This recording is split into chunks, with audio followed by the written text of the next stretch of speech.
ഇനി ഭയപ്പെടാനൊന്നുമില്ല. എന്റെ മുജ്ജന്മ സുഹൃതം കൊണ്ട് കാര്യങ്ങളൊക്കെ നേരെയായി എന്ന് പറഞ്ഞാൽ മതിയല്ലോ. സാക്ഷാൽ പുല്ലാറ്റുപുറം ബ്രഹ്മത്തൻ നമ്പൂരിപ്പാട് ഒരു കേസ് ഏറ്റെടുക്കുക എന്ന് പറഞ്ഞാൽ പിന്നെ തിരിഞ്ഞു മറിഞ്ഞു നോക്കണ്ട. പ്രശ്നവിധിയൊന്നും നോക്കിയിട്ടില്ല. ഇനി അഥവാ ഇവിടെ വല്ല ഉച്ചാരണമോ ആവാഹനമോ ഉച്ചാരണമോ ആവാഹനമോ വേണ്ടി വന്നാൽ അദ്ദേഹം തന്നെ നേരിട്ട് വന്നോളാം എന്നാ പറഞ്ഞിരിക്കുന്നത്. ആ പിന്നെ കുടുംബക്ഷേത്രത്തിലെ മുടങ്ങിക്കിടന്ന നവരാത്രി ഉത്സവം ഈ വർഷം മുതൽ നടത്തണത്രേ. താങ്കര് തടസ്സമൊന്നും പറഞ്ഞേക്കരുത്. കുടുംബത്തിന്റെ മൊത്തം കാര്യ. ഉത്സവം നടത്തുന്ന കാര്യത്തിൽ എനിക്ക് ഒരു എതിർപ്പുമില്ല. പക്ഷെ ശ്രീദേവിയുടെ കാര്യത്തിൽ അമ്മാവൻ ഈ മന്ത്രവാദികളെയൊക്കെ. താൻ എന്ത് പാടോ ഈ പറയുന്നത്? താനിക്കൊരു ചുക്കും അറിയത്തില്ല. എടോ, ശ്രീദേവിയെ ചികിത്സിക്കാനെന്നും പറഞ്ഞ് താൻ ഇവിടെ ഒരുത്തനെ കൊണ്ട് പാർപ്പിച്ചിട്ടുണ്ടല്ലോ. അതൊക്കെ വലിയ അപകടമാ. മരുന്ന് കുത്തിവെച്ച് മയക്കി കിടത്തിക്കളയും. ആ ഇവിടെ വന്ന അങ്ങേരാണെങ്കിൽ പെണ്ണുങ്ങൾ ഇടയ്ക്കൊന്നും മാറുകയില്ല. എന്ത് അങ്ങേര്? ഉണ്ട് ദേ പോണു. എവിടെ? ദേ പോണു. അവിടെ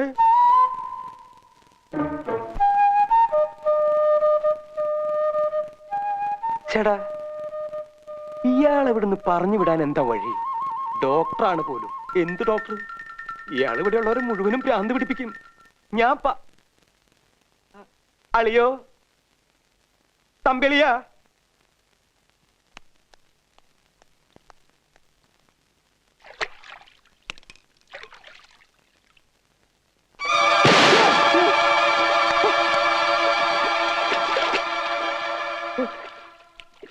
ഇവിടെ തന്റെ കാര്യം കൊണ്ട് ഞാൻ തോറ്റല്ലോ. ഞാൻ എങ്ങോട്ട് തിരിഞ്ഞാലും താൻ അവിടെ ഉണ്ടല്ലോ. ഇങ്ങോട്ട് കയറിയല്ലേ.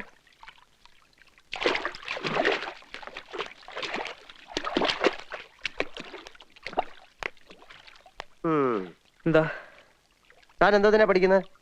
BA. എന്താ തന്റെ സെക്കൻഡ് ലാംഗ്വേജ്? ഹിന്ദി. ഹിന്ദിയാ? അല്ല, ഹിന്ദി. പിന്നെ തനിക്ക് എങ്ങനെ തമിഴ് അറിയാം? എന്നോട് കളിക്കരുത്. ഞാൻ ഹിപ്നോട്ടൈസ് ചെയ്ത് കളയും. താൻ കോളേജ് മിമിക്രി കാണിക്കാറുണ്ടോ? ഇല്ല. പിന്നെ ഇന്നലെ രാത്രി ഒരു സ്ത്രീയുടെ ശബ്ദത്തിൽ എതുക്ക് എപ്പടി തമിഴ് പേശാൻ? ഇടോ, തന്നെ കണ്ടാ തന്നെ അറിയാവിടെ താൻ ഒരു ജാടയാണെന്ന്. സംശയിക്കത്തക്ക പലതരം സാഹചര്യങ്ങളും ഞാൻ തന്നെ കണ്ടിട്ടുണ്ട്. വിടത്തില്ല ഞാൻ. താൻ രാത്രി പുറത്തെവിടെ അവിടെ കറങ്ങി നടക്കുന്നത്? മൂത്രം ഒഴിക്കാനോ? ഇതിനും വേണ്ടി തനിക്ക് മാത്രം മൂത്രം എവിടെ അവിടെ ഇരിക്കും? ഞാൻ കൊന്നില്ലല്ലോ. സത്യം പറഞ്ഞോ, ഞാൻ ഹിപ്നോട്ടൈസ് ചെയ്യാൻ തുടങ്ങിയാൽ പിന്നെ എനിക്ക് നിർത്താൻ പറ്റത്തില്ല. എനിക്ക് ഇതിന്റെ രഹസ്യമൊക്കെ ഒന്ന് അറിയണം. എല്ലാരും കൂടെ എന്നെ ശ്രീദേവി ചേച്ചി വെറുതെ പ്രാന്തിയാക്ക. എനിക്കറിയാം. ചന്തക്കുട്ടാ, ഞാനൊരു തമാശ പറഞ്ഞല്ലേ. ഞാൻ അറിഞ്ഞില്ല താൻ ഇത്രയും വലിയൊരു പാവാണെന്ന്. ഈ നാട്ടിൽ ആരോടും ഒരു തമാശ പോലും പറയാൻ പറ്റില്ലെന്ന് വെച്ചാ ഇത് കൊടുക്ക. എല്ലാരും വലിയ സീരിയസാ. വാ വാ വാ വാ. ഞാനിപ്പോ ചന്തുവിനോട് തമാശ അല്ലാത്തൊരു കാര്യം പറയാൻ പോവാ. രാത്രി കാലങ്ങളിൽ ചന്തു പുറത്തിറങ്ങി നടക്കരുത്. നിങ്ങളുടെ ഈ തറവാട്ടിൽ അടുത്ത് തന്നെ ഒരു കൊലപാതകം നടന്നേക്കാം. എന്താ എന്റെ മുഖത്ത് നോക്കിയിട്ട് തമാശ പറയാണെന്ന് തോന്നുന്നോ? തമാശയല്ല. ഏത് നിമിഷവും സംഭവിക്കാം. ഇന്നല്ലെങ്കിൽ നാളെ. ഏതായാലും ഈ വരുന്ന ദുർഗാഷ്ടമിക്കപ്പുറം അത് പോവില്ല. ഇപ്പൊ ചന്തു മാത്രമേ ഇതറിഞ്ഞിട്ടുള്ളൂ. ഇവിടെ വേറെ ആരും ഇതറിയാൻ പാടില്ല.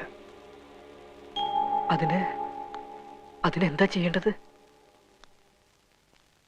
നോക്കാം. ചന്തുവിന് എന്നെ വിശ്വാസമുണ്ടോ? എങ്കിലും ഈ ഏവൂരെന്ന് പറയുന്ന സ്ഥലം എവിടെ?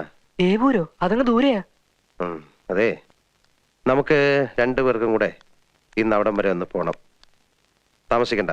അല്ലിയുടെ സൈക്കിളിൽ പോവാം. അയ്യോ, 10-70 കിലോമീറ്റർ ഉണ്ട്. ബസ്സിലേ പറ്റൂ. 70 കിലോമീറ്ററേ ഉള്ളൂ. അപ്പൊ സൈക്കിളിൽ തന്നെ പോവാം. ചെന്നേ അല്ലിയുടെ സൈക്കിൾ എടുത്തുണ്ടോ? വേഗം ചെല്ലേ.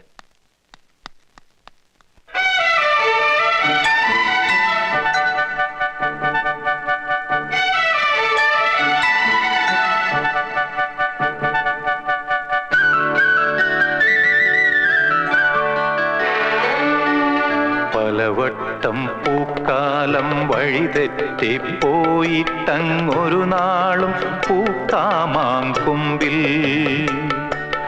പ്രിയമുള്ളോരാളാരോ വരുവാനുണ്ടെന്ന് പൂങ്കുയിലൊന്നു പാടിപ്പറഞ്ഞു, പൂങ്കുയിലൊന്നു പാടിപ്പറഞ്ഞു. നിനയാത്ത നേരത്തൻ പടിവാതിലിൽ ഒരു പദവിന്യാസം കേട്ട പോലെ വരവായാലൊരു നാളും പിരിയാത്ത മധുമാസം ഒരു മാത്ര കൊണ്ടുവന്നല്ലോ, ഒരു മാത്ര കൊണ്ടുവന്നല്ലോ.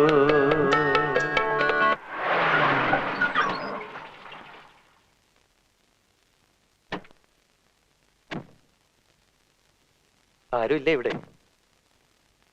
ആരാ? ഞങ്ങൾ പുല്ലാറ്റുപുറത്തുനിന്ന് വരിക. ബ്രഹ്മദത്തൻ നമ്പർ ഒരുപാട് പറഞ്ഞു വിട്ടതാ.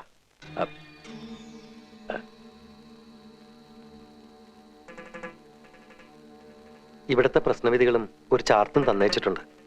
ഉച്ചാടനത്തിനും ആവാഹനത്തിനുള്ള ചാർത്ത. തിരുമേനി ദുർഗാഷ്ടമി നാളിൽ രാവിലെ ഇവിടെ എത്തും. അപ്പോ പരിഭ്രമിക്കാൻ ചിലതൊക്കെ ഉണ്ടെന്നാണല്ലോ. അതൊക്കെ തിരുമേനി നേരിട്ട് വന്ന് പറഞ്ഞോളൂ. ഈ ചാർത്തം പ്രകാരമുള്ള ഒരുക്കങ്ങളെല്ലാം തയ്യാറാക്കിക്കോളാൻ പറഞ്ഞു. ഇപ്പോഴീ തറവാട്ടിലുള്ളവരെല്ലാം വേലക്കാര് സഹിതം എല്ലാ കാര്യത്തിലും ഇത്തിരി ഒന്ന് സൂക്ഷിച്ച് പെരുമാറിക്കൊള്ളാൻ പറഞ്ഞിട്ടുണ്ട്. പിന്നെ ആർക്കെങ്കിലും എന്തെങ്കിലും അസുഖം വല്ലതും കാണുകയാണെങ്കിൽ അവരെ ഒന്ന് പ്രത്യേകം ശ്രദ്ധിച്ചോളാനും പറഞ്ഞിട്ടുണ്ട്. എന്നാ ഞങ്ങൾ ഇറങ്ങട്ടെ. അല്ല, വല്ലതും കഴിച്ചിട്ട് വേണ്ട, കുടിക്കാൻ എന്തെങ്കിലും? ഇവിടെ നിന്നൊന്നും കഴിക്കാൻ നിൽക്കണ്ടെന്ന് തിരുമേനി പറഞ്ഞിട്ടുണ്ട്.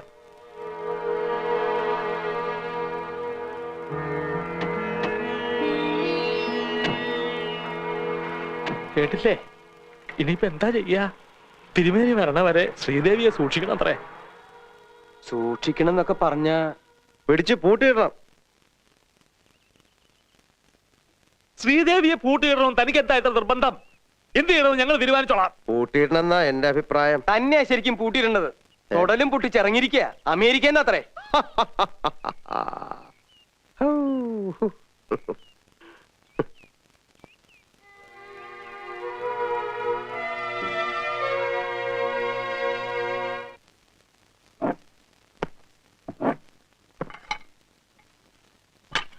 ആ കത്തി പിച്ചാത്തി വെട്ടുകത്തി ഈ ഇനത്തിൽപ്പെട്ട വല്ലതിനും ഇവിടെ ഇരിപ്പുണ്ടോ? അയ്യോ, ഇതൊക്കെ എവിടെയാ പെറുക്കിക്കൊണ്ട് പോകുന്നേ? ഞങ്ങളെ ഒരു കൊള്ളസരം ഉണ്ടാക്കാൻ പോവാ. ഇതൊക്കെ ഇവിടെ പെരുമാറാനുള്ളതാ. ചോദിച്ചതിന് മറുപടി പറഞ്ഞാൽ മതി. ഈ വക സാധനങ്ങളൊന്നുമില്ലല്ലോ. ഉണ്ട് ചന്തു, ദേ ഒരു പപ്പടം കുത്തി. ദാ, പോരട്ടെ.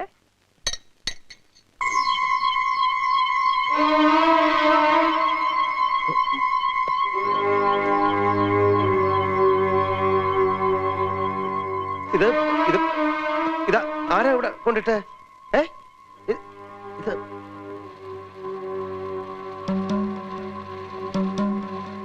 നകുല,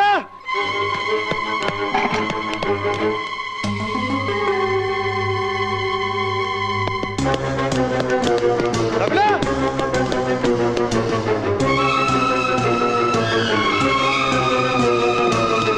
നകുല,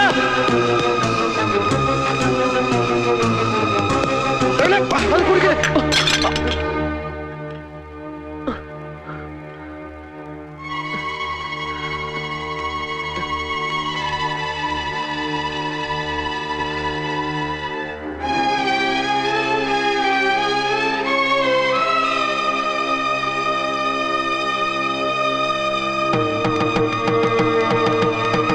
അതില് വിഷം ഉണ്ടായിരുന്നു.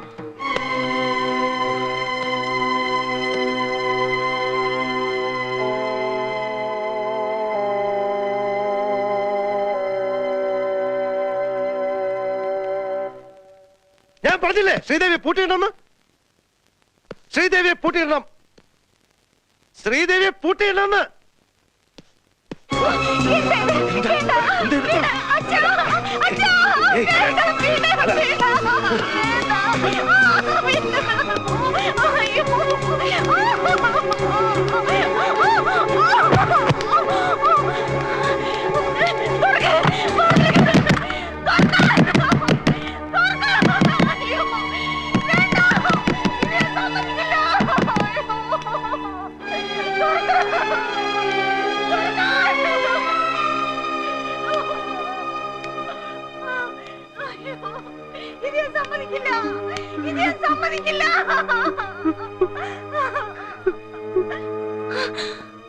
ഡോക്ടറോട് പറ, ചെന്ന് പറ അയാളോട് ആ കലക്കിയ വിഷത്തില് കുറച്ച് എനിക്കൂടെ തരാൻ. ചാകട്ടെ, ഞാൻ ചാകട്ടെ. എന്തായാലും വിചാരിച്ചിരിക്കുന്നത്.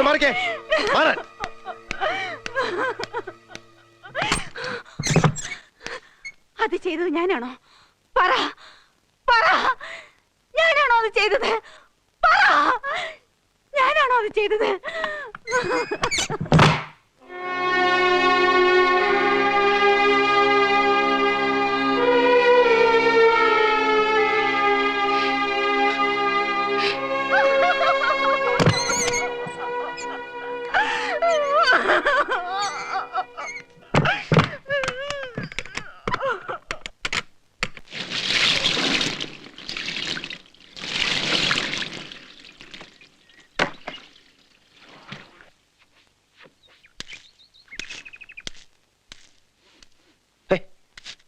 ആഫ്രിക്കയിൽ നിന്നും ഒരു പാമ്പിന്റെ ഡോക്ടർ വന്നു.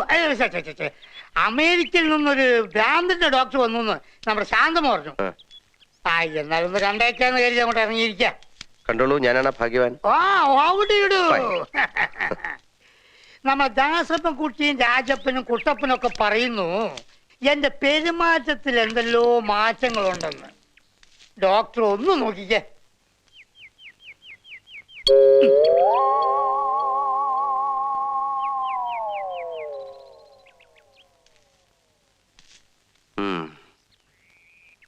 പെരുമാറ്റത്തിൽ ഇത്തിരി പ്രശ്നമുണ്ടല്ലോ. അപ്പൊ എളുപ്പം ചികിത്സിക്കണല്ലോ. ചികിത്സിക്കാം ഇത്തിരി കഴിഞ്ഞോട്ടെ. ഞാനേ അകത്തൊരാളെ മുറിക്കകത്തിട്ട് പൂട്ടിയിട്ട് ഇങ്ങനെ ചികിത്സിച്ചോണ്ടിരിക്കുക. അത് കഴിഞ്ഞോട്ടെ, എന്നിട്ട് നോക്കാം. ആ പിന്നെ പോകുമ്പം വെള്ളത്തിൽ ചവിട്ടാ സൂക്ഷിച്ചു പോകണം. വെള്ളം തൊട്ടാൽ അപകടം. വെള്ളം വെള്ളം കിടക്കുന്നു.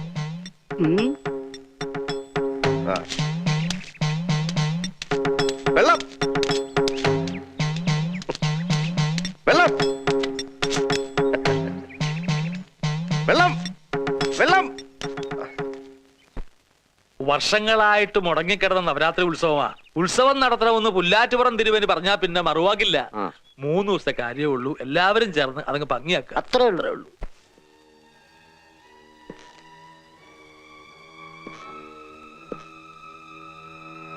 അറിഞ്ഞില്ലേ, നിന്റെ അമ്പലത്തിൽ ഇന്ന് കർണശബദം കഥകളിയാണ്. കാണാൻ പോണ്ടേ? ബോറടിക്കും, കാണണം. ഏയ്, നാട്ടും പുറത്തൊക്കെ വന്നിട്ട് ഇനി ഉത്സവം കണ്ടില്ല എന്ന് വേണ്ട. ശരി, എങ്കിൽ പോവാം. ഇറങ്ങിക്കോ, ഞാൻ റെഡിയാണ്. 1 മിനിറ്റ്. എല്ലാവരും കൂടെ ശ്രീദേവിയും കൊണ്ട് പോയിരിക്കുക കഥകളി കാണാൻ. ശ്രീദേവിയെ? എന്ത് പണി അവര് കാണിച്ച്? കുടുംബത്തിൽപ്പെട്ട എല്ലാവരും ഉത്സവത്തിൽ പങ്കെടുക്കണമെന്ന് അമ്മാവന് നിർബന്ധം.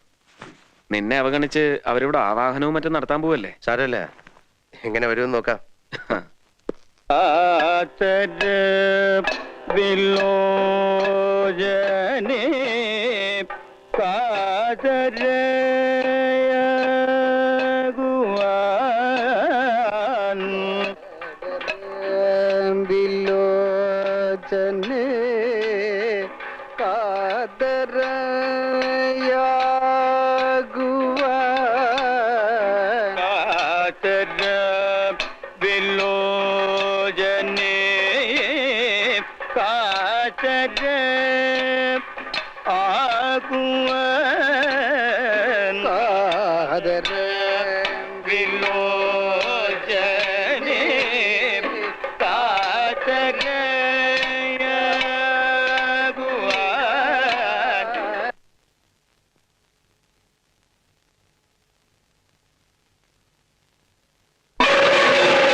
ഗംഗേ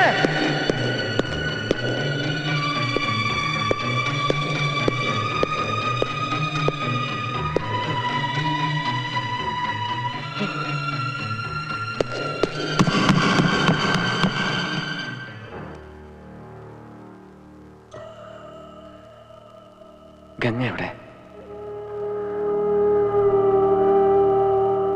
സണ്ണി, ഗംഗ എവിടെ?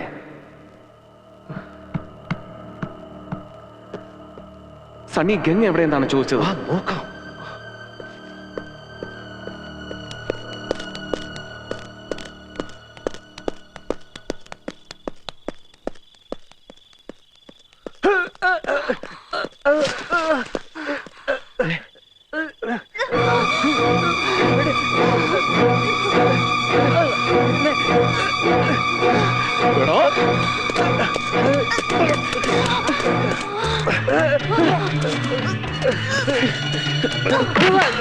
ഞാനൊന്നും ചെയ്തില്ല, പറയുന്നേക്ക്.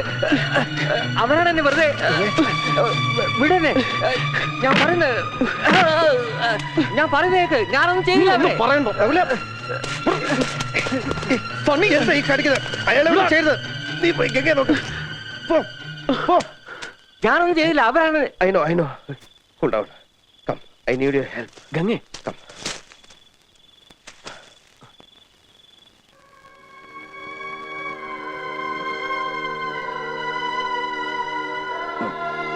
വന്നേ.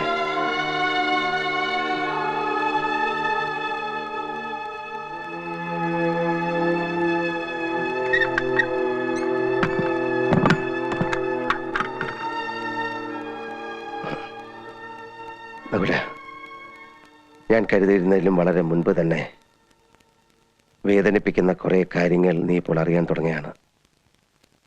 അങ്ങേയറ്റം ക്ഷമയോടെ നീ അത് കേൾക്കണം. അല്ലിയെ കൊല്ലാൻ ശ്രമിക്കുന്ന, ഗംഗയുടെ സാരിക്ക് തീ പിടിപ്പിക്കുന്ന മാടമ്പിള്ളിയിലെ മാനസിക രോഗി നീ വിചാരിക്കുന്ന പോലെ ശ്രീദേവിയല്ല. ആ രോഗി നിന്റെ ഗംഗയാണ്. ഞാനിവിടെ വന്ന ദിവസം തന്നെ എനിക്ക് മനസ്സിലായി, ശ്രീദേവിക്ക് അസുഖമൊന്നുമില്ല. ശ്രീദേവിയിൽ അസുഖം ആരോപിക്കപ്പെടുമ്പോൾ യഥാർത്ഥ രോഗി അടങ്ങിയിരിക്കുകയാണ്, ആഹ്ലാദിക്കുകയാണ്. പക്ഷെ ആ രോഗി ആരാണെന്ന് മാത്രം പിടികിട്ടിയില്ല. ആ ഘട്ടത്തിലാണ് ഒരു ദിവസം ഗംഗയുമായി ഞാൻ തെക്കിനിയിലെത്തിയത്. അവിടെ വെച്ച് ഗംഗയിൽ നിന്നും ഒരു പ്രത്യേക തരം സൈക്കിക് വൈബ്രേഷന്റെ അനുഭവം എനിക്ക് കിട്ടാൻ തുടങ്ങി. വേദനയോടെ ഞാൻ മനസ്സിലാക്കി, ഞാൻ അന്വേഷിച്ച് നടക്കുന്ന മാടമ്പിള്ളിയിലെ യഥാർത്ഥ മനോരോഗി എന്റെ അടുത്ത് നിൽക്കുന്ന ഗംഗയാണെന്ന്. ഗംഗയിൽ എന്തുകൊണ്ട്, എവിടെ വെച്ച്, എങ്ങനെ ഈ രോഗം ഉടലെടുത്തു? ഒരിക്കൽ നീയുമായിട്ടുള്ള വിവാഹാലോചന വരെ എത്തിയ ശ്രീദേവിയുടെ സാന്നിധ്യമാണോ ഗംഗയുടെ രോഗകാരണം? അതറിയാനാണ് അന്ന് ഞാൻ ശ്രീദേവിയും കൂട്ടി അമ്പലത്തിൽ പോകാൻ പറഞ്ഞത്. പക്ഷെ ഗംഗയ്ക്ക് അതൊരു പ്രശ്നമേ അല്ലെന്ന് എനിക്ക് വളരെ വ്യക്തമായി.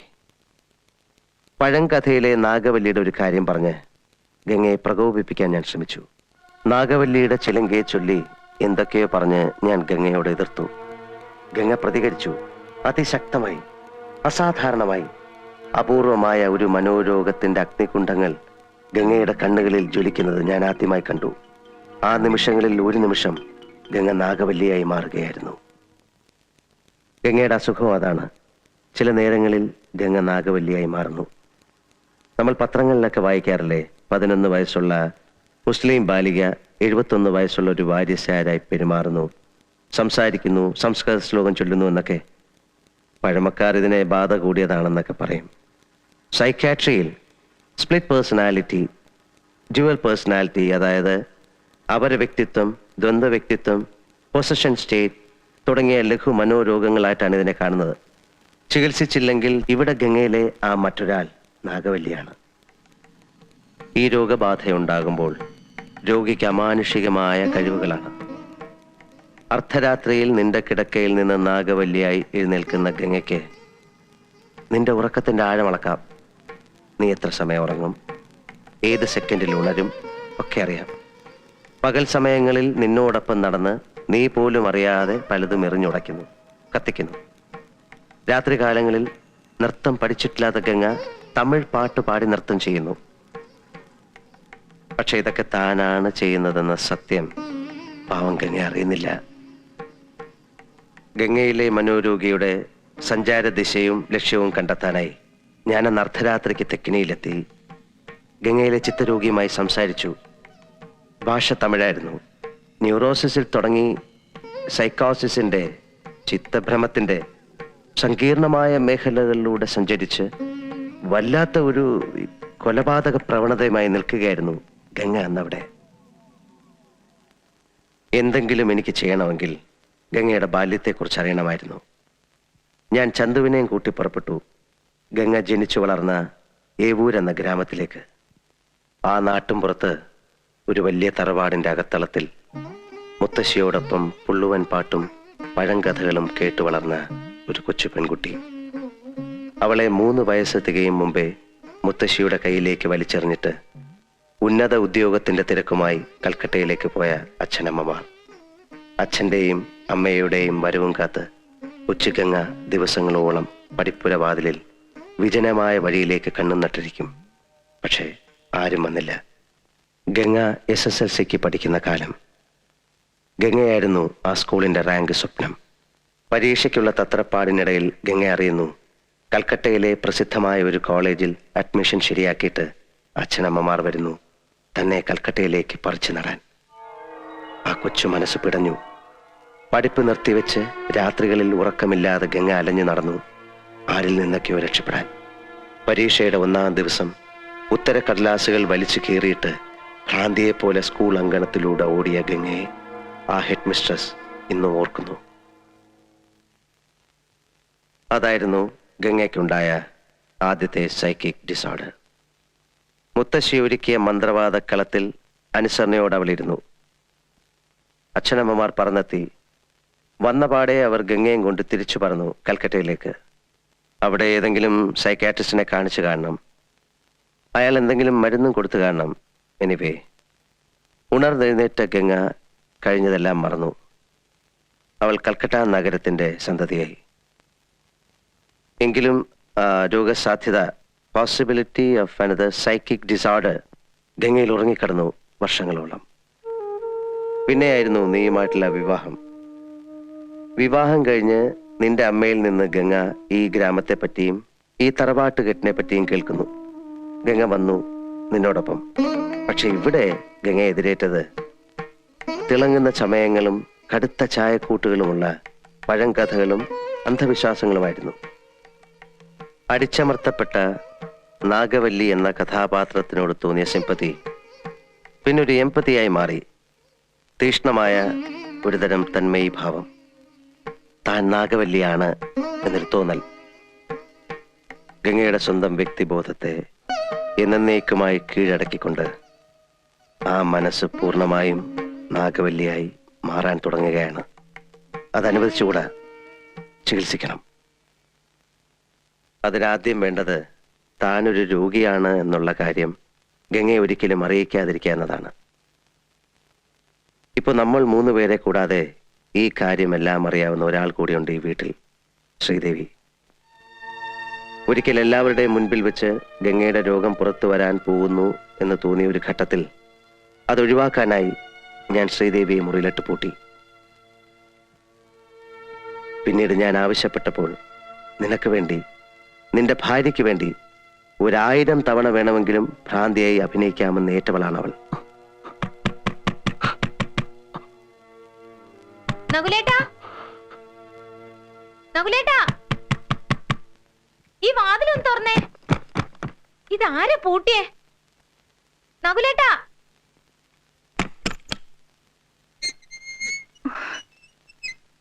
നകുലേട്ടാ, ദേ ഇത് കണ്ടില്ലേ? ഇന്നലെ രാത്രിയിൽ അമ്പലത്തിൽ പോയിട്ട് വന്ന മുറിയിൽ അഴിച്ചിട്ട ഡ്രസ്സാ. കണ്ടോ? സർവത്ര കീറി പറിച്ചു വെച്ചിരിക്കുന്നു. ദേ,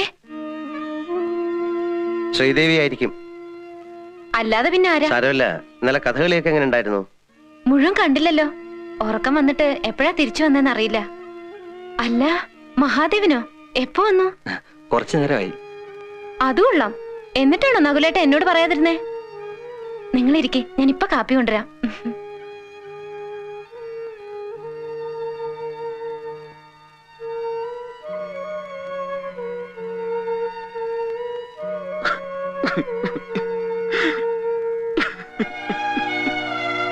നകുല, എന്താ എന്താണിത്? എന്താ എന്താ ഈ കാണിക്കുന്നത്? Cool down, cool down, relax. ഏയ്, റിലാക്സ്, റിലാക്സ്, റിലാക്സ്. ഒരു മിനിറ്റ് പ്ലീസ്.